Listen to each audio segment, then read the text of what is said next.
A potential new trade deal with Canada and Mexico is on the presidential agenda, but so is an ongoing trade war with China, all while Midwestern farmers and the Iowa economy are caught in the crossfire. We dig into the potential aftermath with economists Ernie Goss and Chad Hart on this edition of Iowa Press.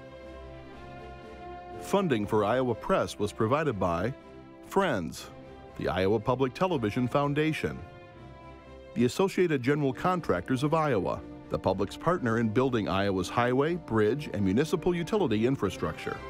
I'm a dad. I am a mom. I'm a kid. I'm a kid at heart. I'm a banker. I'm an Iowa banker. No matter who you are, there is an Iowa banker who is ready to help you get where you want to go. Iowa Bankers, allowing you to discover the genuine difference of Iowa banks.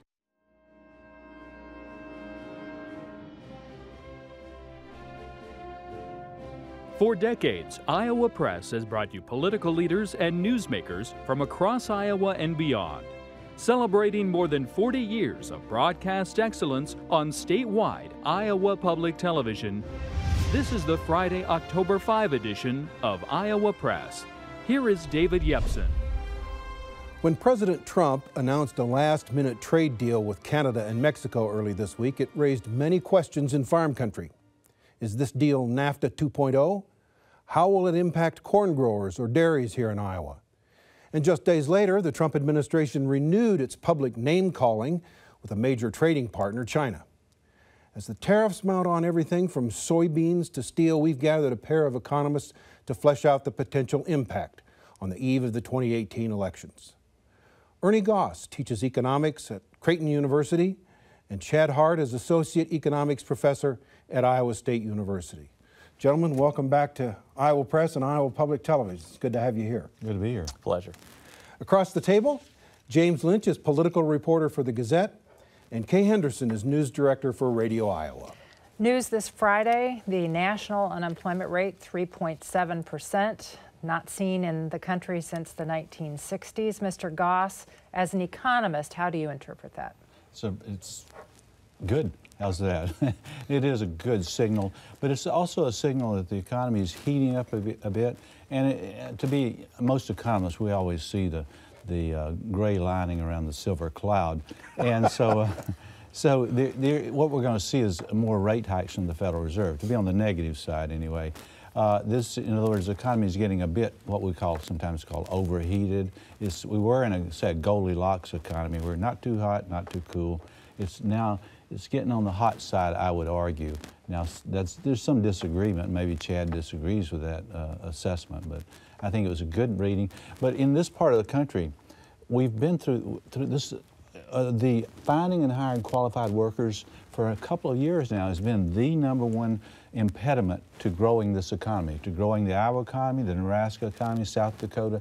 That is it. So this is just another signal that's getting tight. We want to get to that later, but Professor Hart, what's your reaction to that? Well, I definitely do agree with Ernie. The idea is that this is showing that the economy has continued to still grow. We have, if you will, built it up to where we are probably overheating now. When you're looking here, like I say, the challenge regionally has been the idea that we've been under low unemployment now for quite some time. We haven't seen that wage growth that we typically see here. We're beginning to see that now, and that's the signal that the Fed has been waiting for in order to really start to ratchet up interest rates. Let's localize that a little bit more. The Iowa economy, people say it's strong. The Iowa Business Council this week said their confidence index is at an all-time, or a 10-year high, and we have historic low unemployment that you alluded to. There's some wage growth. Is it time to pop the cork on the champagne, Professor Hart, or should we be preparing for the next recession, the next downturn? Well, I'll go back to something Ernie alluded to. Economist, when you study economics, it's the dismal science.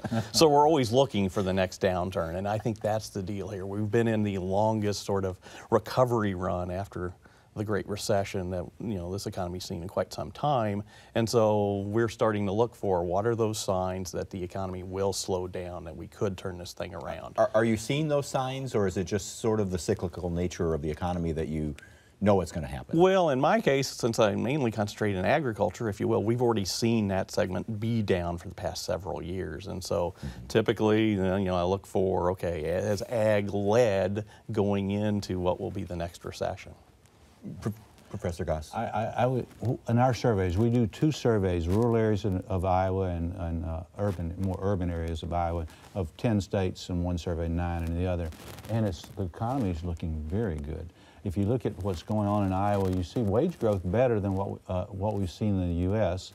And as Chad said, the ag sector has not performed as well, but overall the economy is doing well in Iowa. Excuse me, is just a quick follow-up. Is that even? I mean, there are people watching this show who are saying, you say it's great, it's not too great around here where I live. I'm not feeling it. Is it an uneven sort of? It is uneven, and it's in the ag areas, and particularly, of course, as Chad said, the farms and those businesses and industries that are tightly linked to the farm have not been doing as well. But when you put it all together, I mean, it is, you know, you do have if you have one hand in the fireplace and one in the refrigerator, on average, you're doing okay. Well, that's how it is, and there are parts of Iowa that are the hand in the refrigerator, no doubt. Mr. Hart, I want to ask you about what Mr. Yepsen mentioned at the stop of the show, NAFTA. Do we call it new NAFTA, NAFTA 2.0, or maybe the USMCA? Overall, what's your impression? Overall, when we're looking at the USMCA, you can call it NAFTA 2.0. Roughly 70% of the agreement is carryover from the old NAFTA. And so when we're looking at this agreement, what it did was it updated some things after 24 years. Any agreement sort of needs a refresh here. And it geared it more towards, let's call it the digital economy. When I'm looking at the changes in agriculture, they were relatively small, with dairy being the one exception to that rule. And so when I'm looking here, I can see, if you will, reasons for both camps to say whether it's a revamp or just a renaming. The idea is it's a little both. But it provides certainty in a sense. It's a 16-year agreement, and that's very strong.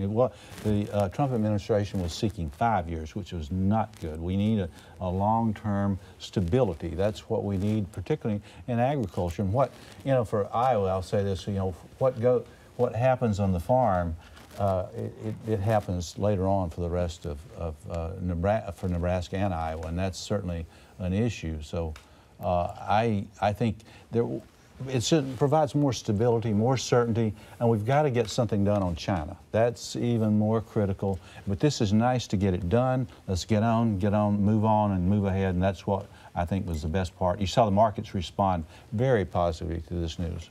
Professor Hart, the new NAFTA, whatever we call it, the president certainly is selling this as a big win for the U.S. But for Iowa, is this a victory for Iowa, and especially Iowa farmers? You mentioned dairy farmers. They gain some access to Canadian markets. Is it enough to make a difference? It's enough to make a little difference, but I'm going to argue for, in most part, I'll go back to Ernie's comment, what this created was certainty. For our corn, our soybeans, our pork, our beef producers out there. The idea is the rules did not change, whether it was NAFTA or USMCA. In that sense, it's the certainty of the 16 years that matters mostly to the Iowa ag economy. We will gain a little in dairy, but not a great deal there. You're talking about a relatively small dairy market when you're looking at Canada, and we're getting a small amount of access into it. So in the grand scheme of things, the certainty, if you will, is worth more than the gains. The actual access to the market. Yes. Yeah. And do you agree, Professor Goss, that the certainty is more important than the actual access to the market? Absolutely. And sales? Absolutely. There's not much of a change except in dairy, where there's some, even there, the changes aren't that significant. I know when you're a politician, you have to say, yes, it's the greatest thing ever. But we economists, we see trade as a win-win. And politicians sometimes see it, well, a winner and a loser. Well, in this case, we all won. We're winning. Maybe Mexico won more than we did, but still we win. We always focus on agriculture, but there's a lot of insurance in Iowa. For those folks in the financial and insurance industries, is there any gain or loss here? I think it's more of it's just certainty, and it's not changing much. There's not much in there of changes from NAFTA. The real change, of course, is instead of saying NAFTA, I guess we have to USMCA. I think that just doesn't roll off your tongue. So. Switching gears to China. It seems as if there may be some pass-through sales of U.S. grain to a foreign country, and then that country sells it to China. Absolutely. How big of an issue is that, Professor Hart? It is an issue, but you know, it's not the vast majority of the trade that we're seeing. What we're seeing are a lot of what I'll call replacement sales. For example, when I look at the soybean market right now, one of the things I'm noticing is Argentina right now is our third largest export market for soybeans. They are also one of our major competitors when it comes to soybeans. What's happening there? Well, in talking with folks on the ground there in Argentina, what they've basically told me is their farmers sold to the export market, sold to China, and that left their soybean crushing plants running a bit short. What do? They turn around, look at the global market, say, where can we find the cheapest source of soybeans? Buy from us. And so you're seeing a lot more of those replacement sales going on. So what's the price impact? Is it better for an Iowa farmer to have that bean go directly to China, or is it better for it to go to a place like Argentina? I think you can see that in the marketplace. Right now it'd be better if we could get that going directly to China. When you look at what prices have done over the past 4 months, we have watched soybean prices sink by roughly 20%. And so you've seen a sizable cut in farm revenues due to that. Yeah, farmers would be much better off with direct sales. Professor Goss, there's been an emphasis on bilateral deals rather than unilateral deals. This past week, Taiwan announced it's buying a bunch more Iowa soybeans, U.S. soybeans rather, over the next 2 years. As an economist looking at bilateral versus unilateral, what are your thoughts? Oh, I'm multilateral. I think it serves us better, but the president approaches it in some ways, and I don't argue against a lot of what he's done, but there's a winner and there's a loser. So if you engage them one-on-one, then if you fight that way and you go into multilateral, then you don't have that same leverage. And I was arguing for TPP. I still think one of the best things for Iowa and this part of the country would be getting into TPP, Trans-Pacific Partnership. That's not going to happen. We may call it some other name and get into TPP, but multilateral, absolutely. And the energy that goes in, the uncertainty that goes into these one-on-ones, Europe, U.S. I just think the multilateral, where we give a lot of certainty, an understanding that you're not going to necessarily be the big winner always, but we all win. Some wins and others win, just maybe not as much. James? Moving beyond the U.S.-Mexico Canadian agreement here, there's still a lot of concern with China and trade with China. And one of the concerns has to do with theft of intellectual property. And do trade deals protect us against the theft of intellectual property, or is that just part of the nature of a very competitive business culture that nations and industries are always going to be looking for that sort of advantage? Professor Goss? Well, it's absolutely the case that it hasn't worked thus far. And I would say, in terms of the China agreement, if they want to reach it, intellectual property is going to be front and center on that. We just seen recently that the embedding of hardware to steal industrial secrets, that's been a huge deal in copyright infringements, stealing copyrights and so on. That's got to be front and center, and that will be done. But you know, the odd thing when we do our surveys each month, that most of the public out there support what the president's done. And in our surveys, the bank CEOs, they support what he's done. In fact, they argue in some cases, let's get tougher. And they believe in that tough approach to that very issue, the intellectual property. More tariffs, higher tariffs? Higher tariffs, continuing tariffs. And I'm sitting there thinking, wow, they're not on the same page as most economists, and that doesn't mean they're wrong and we're right. Well, and I think you go back, when you look at the ag community, they support President Trump, and it does go back to this idea of intellectual property rights. They are definitely concerned about that as they look not only within agriculture, but across the broader economy. And as you think about the new things in the USMCA, one of the things that was tightened up in there was intellectual property rights and the rules by which we play with there. And I would argue that was not, just to set an agreement between the U.S., Canada, and Mexico on that, but that was to send a signal to China, these are the type of rules we want to see when we talk about these rights. I want to switch gears to the minimum wage. Professor Hart, Amazon raised its base pay to is the minimum wage, $15 an hour. What do you think of that? What's your reaction to that? What's the effect going to be? And furthermore, should Iowa now raise its minimum wage? State. Well, in this case, when you're looking at the minimum wage, it's always a challenging thing because you're talking about, okay, bringing the wage up for some folks, but the idea is how do businesses adjust to taking on that higher cost for that higher wage? And what we have seen is the results are mixed when you look across the countryside. For example, I know in Seattle, they raised it to $15 an hour, and what we saw there was that, if you will, hours were cut back to sort of compensate for the increase in wage. Well, was there a true gain to the labor because of that? And so I think that's the challenge as we look here and setting sort of a higher minimum wage here as we're going Professor forward. Goss, how do you feel about that? You get this argument over the minimum wage. It happens every time. Right. You need to raise the minimum wage because people can't live on that. But if you do that, then there's a fear that you're going to destroy job opportunities, particularly for younger people who may be getting their first job. And other people say those kids ought to be in school. How do you come down on this debate? Well, and back to the Bezos, the Amazon, that's a strategic decision. In other words, he's putting pressure on one of his retail competitors, which would be Walmart and Target.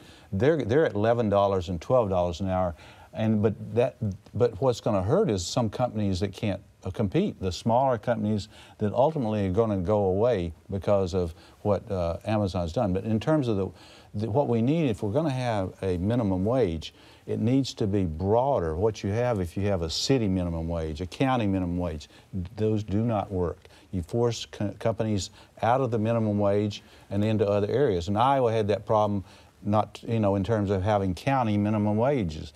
Those don't work. Should Iowa raise the minimum wage or not? It doesn't really make much difference right now, except for some companies. The actual equilibrium wage, what we call equilibrium wage, is well above the minimum wage. You will not get employees at the minimum wage. In Nebraska, the minimum wage is $10 an hour. The equilibrium wage is well above that. So it does mean something for younger workers, though. That's where it really hits the younger workers and those who need to get their foot in the door. The real problem in terms of getting workers is the gap between what we pay for not working and working.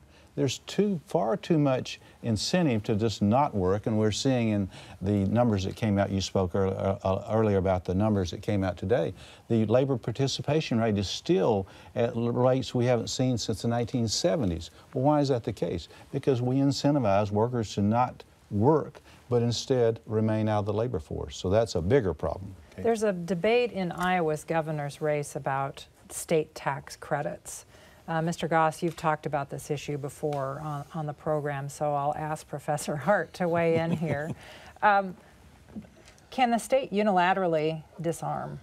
Doesn't it have to offer some level of business tax credits? Well, it has to offer some. It has to have some balance, though. I mean, it's one of these deals of you want to offer enough incentive to bring business in, but not so much that you're giving away the store when you do that. And I think that's always the challenge. When you look at those tax credits, the idea is you're looking to bring in enough business investment to stimulate the economy, while at the same time, too, not giving away those precious tax dollars, which every state is searching for here. And in a case of the economy where it's sitting right now, with the growth that we've got going on right now, you could argue, do you need that sort of incentive or not? The idea is you're already looking at incredibly low unemployment. You're looking at fairly substantial growth when we're looking at at least the general economy. And so do you need that hot button tax credit in order to create that business investment? Mr. Goss, during the springtime legislative session, there was a debate among Republicans about tax credits versus reducing the corporate income tax rate. Which is the best economic strategy? I think in general it's better to have a lower corporate rate and not engage in this special treatment of certain businesses. And what happens, of course, is politicians, I mean, you're in office today and you grant them hoping that you'll be in another office higher up later on when the burden of those tax cuts hit. So you see that, and unfortunately that's what happens. I mean, and we economists like to see, I think, a lower tax, overall tax, transparency. The problem with a lot of these is lack of transparency. We don't know what's in some of those packages, and then when it hits, then you've got the problems. But also the fundamentals of infrastructure. I mean, we need, and Iowa needs, Nebraska needs, we need stronger infrastructure, and that's more fundamental to a business growth than these tax credits, I would argue. So gas tax increase? I argued on this program, and your governor said I was a wacky guy from Nebraska. I think that's how he termed me. It might not have been quite that way, but and he might be right there as well. But nonetheless, I find a lot of support for a user tax, like a gasoline tax, to support not just you know, the roads, but the ancillary activities that go along with the roads. Okay. We're going to try and get you guys in trouble with the political debate here, and another issue that's been in political debates this fall is workforce issues. And we talked about the low unemployment rate and how that pressures wages and everything. And I guess the question is there a labor shortage, Professor Goss, or is there a shortage of cheap labor? I think there's a shortage of both. And but primarily though, the shortage that we track in our surveys is more of skilled workers. The trained skilled workers. In many cases, it's a worker who will, when they say skilled, they mean, or trained, they mean someone who shows up in the morning at 8 o'clock when the job begins. So the level that we're not getting, and what's happening in our high schools and our community colleges and our universities, we're not doing a very good job of producing men and women that can go out there and take these jobs. Professor Hart, what do you think? No, I definitely agree. When I talk to farmers through the agricultural sector, they're searching for skilled labor. And when it comes down to it, the idea is that, you know, knowing something about agriculture, as you say, showing up at 8 o'clock in the morning or even before that, working that job. Professor Hart, why don't these people pay more?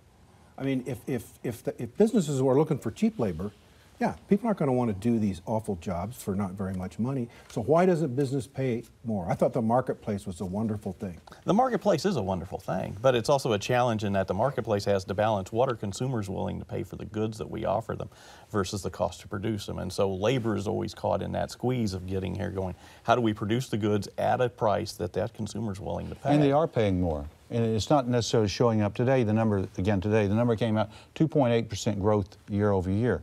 Well, what about bonuses are not included in there? We're talking about health care costs not included in there. We're talking about lots of other things that aren't in there. So the workers are getting maybe not wage increases, but they're getting lots of other benefits that... You hear him talk a lot more about benefits. You also see, I would say, we've seen a change in the way the labor force approaches employment. I would say, you know, my generation and older, we looked at, you got that job and that was the career you were looking to build. Now when you look at our younger folks, when they get out into the labor force, you know, I would say my average student 5 years out is probably on their third employment opportunity, where they're bouncing more and more through the job force. James? As people look for workers who will show up, and especially we've seen this in agriculture, a lot of them are turning towards immigrant labor, many of them undocumented workers. What's an employer to do? I mean, if you need somebody to milk your cows and somebody shows up and you just hire them? Well, I think you're seeing a mix out there, you know, and talking with some dairy folks throughout the state. The idea is we have some that have, if you will, very stable labor force. You know, the idea is that they've had their employees for 10, 15, 20 years and they've worked them into the business, if you will, where others, it's, yeah, a constant churn of bringing folks in, getting them trained. And so we're seeing all sorts of approaches to how do you handle this labor situation. The idea is if I want to keep that labor force, yeah, I'm having to invest more in them. I have to invest more not in just salary, but like I say, you know, the benefits package, looking at health insurance. What are the possibilities, if you will, for the employee to become more of an employee owner as we go forward here? These are the types of side benefits that you're looking to do in order to stabilize that labor force. I realize you're an economist, but let me ask you a psychological question, I guess. Are Iowans being a little bit hypocritical here? We vote, we object to illegal immigration. It shows up in all the polls. Donald Trump carries the state by 10 points. And yet the little secret is off on the side, a lot of those same businesses in rural Iowa, in fact, need undocumented workers. Professor Goss? We don't need just undocumented, we need documented workers. I mean, in other words, I think we as a nation, if you look at the real if you look, I was with the Congressional Budget Office for a while, and if you're looking out in future years, labor is one of the chief constraints. We have to be welcoming to Vietnamese, to others that come into our country legally and provide, and it's a real concern. I hear the Trump administration getting tougher on not just illegal, but legal immigration. And Iowa and Nebraska, we have to be more welcoming to these women and men that are coming into our nation that are going to be very, I consider it a real issue going forward. Okay, quickly. 15 seconds left. Professor Goss, what are bankers telling you about turning down loans from farmers? They're turning down more of those loans right now. Of course, farm income is down for 2018 from 17, and it's looking like it's getting tougher out there, not better, and this trade deal will be positive for it. Sorry. I have to cut this off here. Okay. Thank you both for being here. Good we'll to have be you here. back. Thank you. Thank you. And thank you for joining us.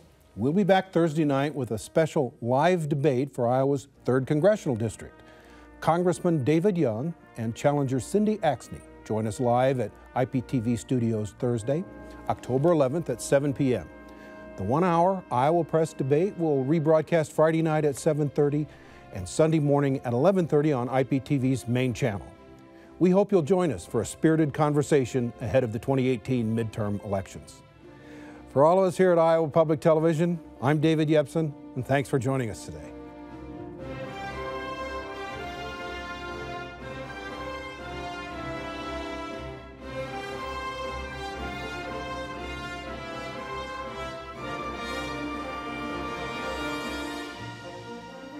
Funding for Iowa Press was provided by Friends, the Iowa Public Television Foundation, the Associated General Contractors of Iowa, the public's partner in building Iowa's highway, bridge, and municipal utility infrastructure.